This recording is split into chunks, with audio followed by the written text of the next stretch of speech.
हाँ जी, hello everyone, स्वागत है हमारी वीडियो में। और मैंने सोचा कि इससे पहले कि लोगों को लगे कि ये एक एल क्लासिको चैनल है, थोड़ा फुटबॉल के बारे में मजीद बात कर लेते हैं। प्रीमियर लीग के हालात कैसे जा रहे हैं, विनीसियस जूनियर, रियल मैड्रिड के बाकी प्लेयर्स और जाबी अलोंसो के आपस में हालात कैसे जा रहे हैं, बार्सिलोना के अपने खुद के हालात कैसे जा रहे हैं, बायर्न म्यूनिख किस तरह फेवरेट से फेवरेट होती जा रही है और हैरी केन ने कौन सा मोबाइल ऑयल पी लिया है। तो हमारे साथ बने रहिए क्योंकि हम इन्हीं सब चीजों के बारे में बात करने लगे हैं। और पहला टॉपिक हमारे पास निकल के क्या आता है, what is going on in Premier League. पागल हो गए, ओ भाई गंजा पागल हो गए, ये कैसी कैसी बातें करने लग गया है। ये इसको क्या, ये क्या हो गया। लो मेरे भाई, थोड़ा सा है, कोई टेंशन है, कोई मसला परेशानी तो मुझे पता है कि बहुत है। इसका ये थोड़ी कि आप नॉनसेंस बोलना शुरू कर देंगे। 550 मिलियन एग्जैक्ट फिगर नहीं है, but still close to 550 million spend करने के बाद आर्ने स्लॉट मीडिया में आके कहते हैं कि, and I quote, our squad is probably not as big as people think. This club has always chosen in the League Cup to give playing time to young academy players, and then there has not been a change in the way we look at this. I saw Manchester City starting 11 and they didn't even have one starter from the weekend, but it felt like their best team. At the same time, after I made the 2 substitutions tonight, we had 6 teenagers on the pitch in total. तो फिर किसने कहा था 150 million के दो player लेने के लिए भजन। Either that is management problem और बोर्ड प्रॉब्लम और व्हाटएवर प्रॉब्लम, बट आप इस चीज को डिनाई नहीं कर सकते कि आपने 130 मिलियन वर्ड्स पे खर्च के प्रीमियर लीग की ट्रांसफर रिकॉर्ड तोड़ दी और फिर उसी चीज का 10 दिन बाद आपने वही ट्रांसफर रिकॉर्ड फिर से तोड़ दिया अलेक्जेंडर इसाक के साथ। आप एकेडी के 85 मिलियन का लेके आए तो यहीं पर बैठे बैठे आपके 300-400 मिलियन, 550 में से 400 मिलियन तो आपके सिर्फ 3 प्लेयरों पे लग गए और अब आप रो रहे हैं कि हमारे पास प्लेयर नहीं है। रोज आते हैं इस उम्मीद पे आज जीतेंगे, कल जीतेंगे, परसों जीतेंगे, रोज हारते हैं। आप ऑलरेडी 4 गेम्स प्रीमियर लीग में हार चुके हैं। मुझे समझ नहीं आती कि आप एक ऐसी टीम जिससे आप ऑलरेडी सीजन में 2 दफा हार चुके हैं, आप उस टीम को इवन स्मॉलर टूर्नामेंट क्यों ना हो अंडर एस्टिमेट कैसे कर सकते हैं। क्योंकि बात है मेरे ख्याल से यंगस्टर्स को खिलाने की या न खिलाने की नहीं है, बात आती है कि आपका क्लब इस वक्त किस तरह की सिचुएशन में और अपने क्लब सक्सेस और फैंस की खुशी के लिए बेस्ट पॉसिबल डिसीजंस लेने हैं। प्रीमियर लीग की बाकी टीमें यंगस्टर्स खिला रही है, सीनियर्स खिला रही है, इससे आपको फर्क नहीं होना चाहिए क्योंकि ऑलरेडी आपका प्रीमियर लीग जितना नामुमकिनात में जाता जा रहा है। आई मीन कैसी है गुड प्लेयर और वो खेला भी बहुत अच्छा टीम के हिसाब से। एंगुएमो 16 साल का स्टार्ट कर रहा है, न्योनी, मॉरिसन, एंडो और गोमेज क्यों स्टार्ट कर रहा है। चलो ठीक है, गोमेज को नजरअंदाज कर सकते हैं, मगर मॉरिसन, न्योनी, ये है कौन। प्रीमियर लीग तो हाथ से ऑलमोस्ट निकल गई, champions league is another story, FA cup is a bigger tournament. तो आर्ने स्लॉट को मेरे ख्याल से थोड़ा सा और स्मार्ट होकर चीजों को देखना चाहिए था, परखना चाहिए था, और अब जो होना था वो तो हो गया। तो now all you can do is sit and deal with it. Real Madrid की जो अपडेट है उसमें से मोस्टली तो हमने पिच पे ही देख ली, जब विनी साहब नाराज हो गए थे सब्स्टिट्यूट होने पे, जाबी अलोंसो से मिले भी नहीं और सीधा टनल की तरफ चले गए। वो मामला तो हाउएवर बैठ के जाबी अलोंसो बोर्ड और विनीसियस के दरमियान बातचीत होकर सॉल्व हो गया है और उसने अपॉलॉजी की एक पोस्ट भी कर दी है। बट इंटरेस्टिंग न्यूज इसमें से निकल के आ रही है, वो ये निकल के आ रही है कि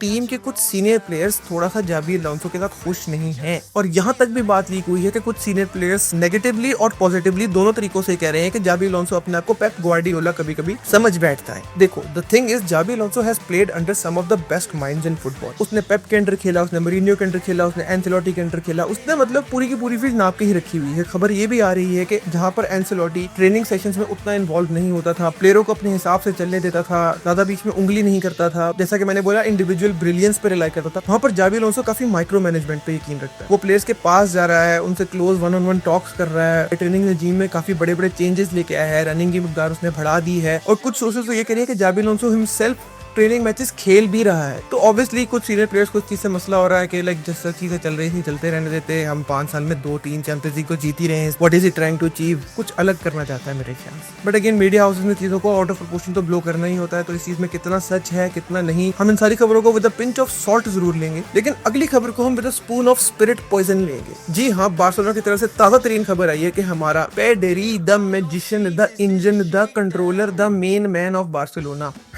पेड्री इंजर हो गए हैं। Most probably he will be out for more than a month. तो आने वाली कुछ गेम्स तो वो मिस करेंगे ही करेंगे, मगर लेटर ऑन कुछ जरूरी मैचेस आ रहे हैं जिनको वो मिस करेंगे और हमें काफी ज्यादा नुकसान हो सकता है उस चीज से। स्पेशली एक मैच रियल बेटिस के खिलाफ जहां पर हमें पेड्री की अशद कमी महसूस होगी, और सेकेंड मैच जब हम अवे खेलेंगे चेल्सी के खिलाफ स्टैमफोर्ड ब्रिज में, वहां पर तो भाई कॉन्फिडेंस जो है ना ऑलरेडी काफी टूट चुका है। तैयारी पकड़ लो। पेड्री के जाने के बाद मैं कुछ नहीं कह सकता, तैयारी पकड़ लो। हाँ, हम अपने प्लेयर्स पे ट्रस्ट करते हैं, कसाडो इंशाल्लाह ताला स्टेप अप करेगा, या फ्रैंकी डी योंग या Marc Bernal, however Hansi Flick deems best for this, वो जरूर स्टेप अप करेंगे, आई होप फुल दिल से।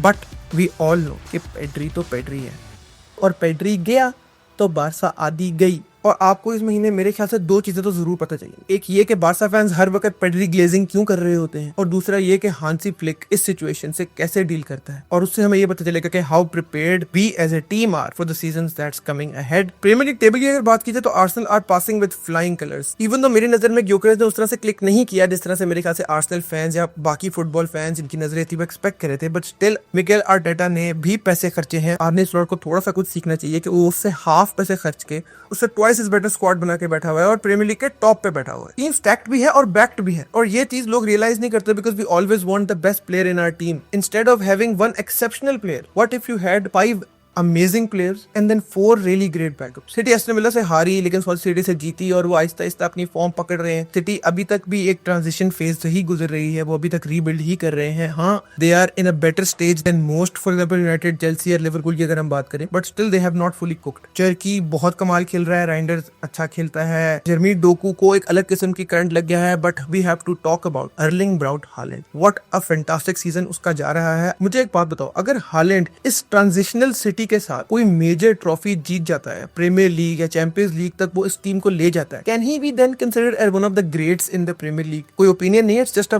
वंडरमेंट जिसके बारे में बात करना चाहूंगा। ऑल इज वेल और उससे प्रॉब्लम सॉल्व हो जाएगी। नहीं, लेकिन उसको झेलने की हिम्मत आ जाती है। फाइनली हमारे पास निकल के आती है बुंडेसलीगा से, जिसको मैं वैसे ज्यादा देखता नहीं हूँ, बट फिर भी इधर उधर हाइलाइट्स लगा के देख लेता हूँ। और आजकल तो जब भी हाईलाइट की नोटिफिकेशन आ रही है तो उसके थंबनेल पे एक ही बंदा बना हुआ है। ओह भाईजान, Harry Kane is not just improving his stats at an alarming rate. I think Bundesliga में होने की वजह से वो काफी अंडररेट और काफी नजरअंदाज हो रहा है। He is everywhere on the pitch. As a striker he is not the fastest man on the pitch, but still अगर आप बायर्न का कोई भी मैच निकाल के देखोगे, वो मिडफील्ड में ड्रॉप करके पासेस दे रहा है, वो बॉक्स में आके डिफेंड कर रहा है और फिर रन करके ओपोनेंट के बॉक्स में जाके फिनिश भी कर रहा है। और अगर बॉक्स में स्पेस नहीं है तो वो बॉक्स से बाहर ही फिनिश कर रहा है। हैरी केन इस सीजन बीस्ट मोड पे चला गया है। एम्बापे, हालैंड और हैरी केन फिलहाल इस सीजन के हाईलाइट प्लेयर्स हैं, and we all should keep an eye on the 3 of them, क्योंकि भाईजान अभी सिर्फ अक्टूबर खत्म हुआ है और ये तीनों 20-20 गोल मार चुके हैं। बायर्न ऑल टुगेदर जिस तरह से खेल रही है, लुइस डियाज, हैरी केन के साथ, माइकल ओलिसे के साथ, what a phenomenal player. Bayern with every match, with every good performance, are constantly climbing up to be the favorites to win the Champions League this year and maybe even the treble. So yeah, keep an eye out for Bayern Munich, pray for Barcelona. Real Madrid का तो ठीक चल रहा है अपना, और Liverpool और United के होम टाउन अब लाल तो नहीं रहे। The bald man is walking alone. Obviously ये सब कुछ मजाक है, किसी को किसी स्पेसिफिक जोक से मसला है तो वो मुझे बता सकता है, मैं इस चीज का कुछ भी नहीं करूंगा। Thank you for watching, subscribe कर देना अगर अच्छी लगे, and I will catch you guys in the next one.